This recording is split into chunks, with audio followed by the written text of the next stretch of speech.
This section of the fields where General Sickles sent his men almost out into enemy territory here at the Emmitsburg Road.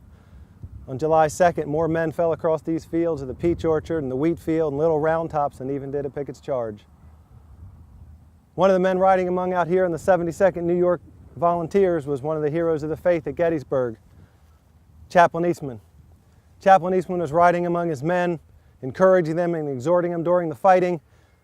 Men wrote in letters home that they laid under murderous fire out along this line for 2 to 3 hours.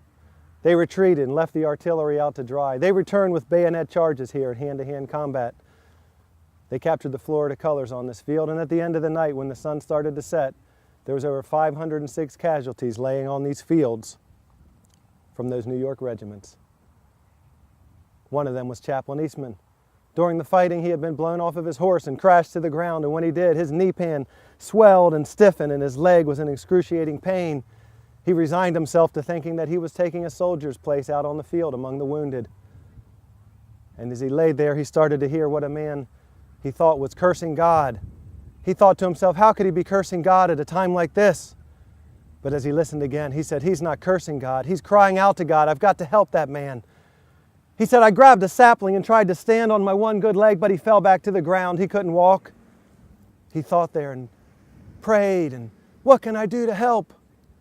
Chaplain Easmon did the only thing he could. He rolled across this field, through the blood and past the dead, till he was able to get to that man. When he did, he wrote that he preached Christ. 2 very powerful words that mean so much. Then he prayed for that man. A few minutes later, some line officers came out. They said, we need a chaplain, a staff officer's dying. He said, I'm no good to you boys, I can't walk. Well, they proceeded to issue 2 able-bodied soldiers. I kind of think they were New York firemen. The New York Fire Zouaves were here. And they picked up Chaplain Easmon and they carried him around this field all night long so he could minister Christ and pray for those dying men, his own brothers from New York. For Chaplain Easmon knew that a man only needed one breath to call on the name of Christ and be saved, just like the thief on the cross. Chaplain Easmon survived this battle in the war. Later, he wrote, he said, I couldn't even look at the faces of the men I was praying for. All I could do is lay flat on my back.